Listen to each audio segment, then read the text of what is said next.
बच्चों, आज हम लोग भगवती चरण वर्मा द्वारा रचित दीवानों की हस्ती कविता को पढ़ेंगे। उसके भावार्थ को जानेंगे। आइए जान लेते हैं। सबसे पहले कविता इस प्रकार है। हम दीवानों की क्या हस्ती है, आज यहाँ कल वहाँ चले, मस्ती का आलम साथ चला, हम धूल उड़ाते जहाँ चले।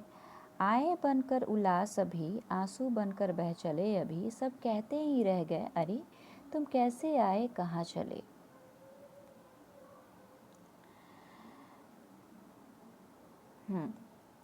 दीवानों, दीवानों का अर्थ है अपनी मस्ती में रहने वाले।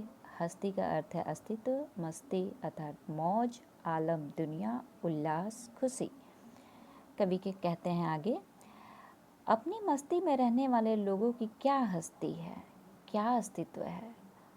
कभी यहाँ है तो कभी वहाँ, एक जगह रुकने वाले नहीं हैं। आज यहाँ कल वहाँ चले, यानी कि जो मस्त मौला किस्म के लोग होते हैं वे कभी भी एक जगह नहीं ठहरते। आज यहाँ है तो कल कहीं और होंगे। यह मौज मस्ती का आलम है जो उनके साथ हमेशा ही चला जाता है।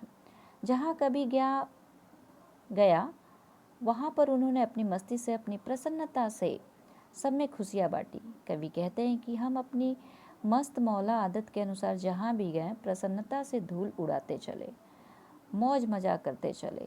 हम दीवानों की हस्ती कुछ ऐसी ही होती है, जहाँ भी हम जाते हैं अपने ढंग से जीते हैं, अपने ढंग से ही चलते चलते हैं।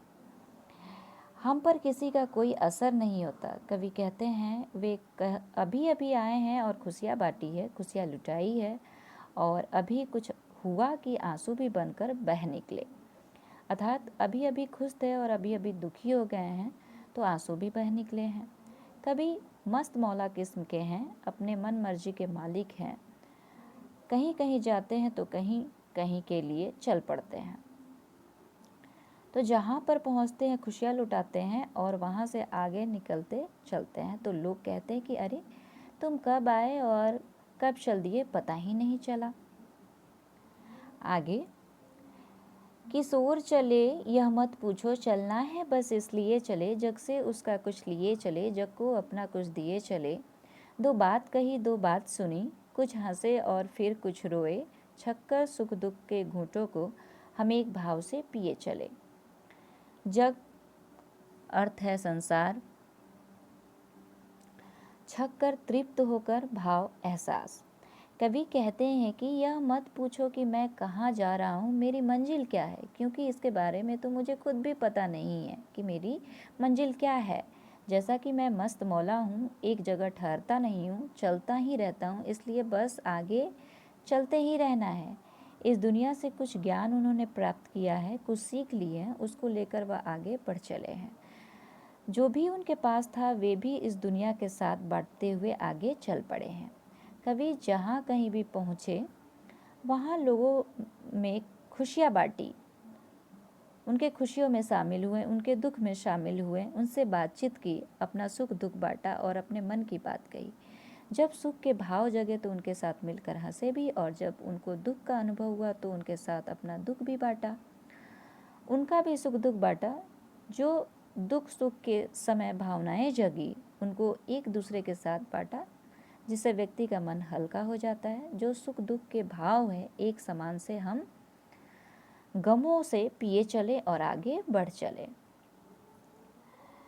आगे, हम भिखमंगों की दुनिया में स्वच्छंद लुटाकर प्यार चले, हम एक निशानी सी उर पर ले असफलता का भार चले।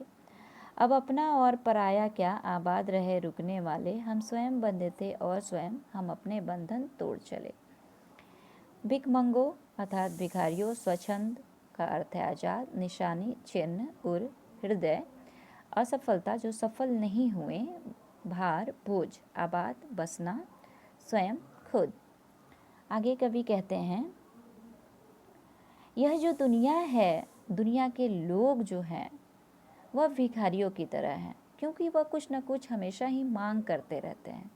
भिखारी की आदत ही होती है मांगना। इस दुनिया के लोगों को उन्होंने भिखमंगा कहा है।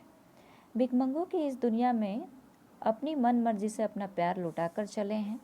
वे अपने हृदय में यही एक निशानी लेकर आगे चले हैं। उन्होंने जीवन में असफलता भी पाई है, हार भी मानी है, लेकिन उसका बोझ स्वयं ही उठाया है, उसका बोझ किसी और पर नहीं डाला है, अर्थात उसके लिए जिम्मेदारी किसी अन्य व्यक्ति को नहीं मानते हैं। जो अपनी मंजिल पर रुके हैं वह आबाद रहें, बसे रहें, यही आशीर्वाद देते हैं, यही आशीर्वाद देते हैं। कवि कहते हैं कि हम स्वयं ही अपने इन बंधनों में बंधे थे और अपनी स्वतंत्रता से, अपनी मर्जी से, और हम स्वयं ही यह बंधन तोड़ आगे चल निकले हैं। कवि का यह मानना है कि वे मस्त मौला किस्म के दीवाने जैसे लोग हैं जो किसी के बंधन में आज तक नहीं बंधे हैं। अगर बंधे हैं तो वह अपनी मर्जी से और वह भी आगे बढ़ निकले हैं, अर्थात बंधनों को तोड़ चले हैं, तो वे अपने मन मर्जी से ही उन बंधनों को तोड़कर आगे बढ़े हैं। वह स्वयं ही इस बंधन का अफसोस जताते हैं, अपने जीवन में इस बात की हार मानते हैं कि वे कभी भी एक संसारी व्यक्ति नहीं बन पाए, एक संसारिक व्यक्ति का सुख नहीं भोग पाए। यही इस कविता का भावार्थ है। धन्यवाद।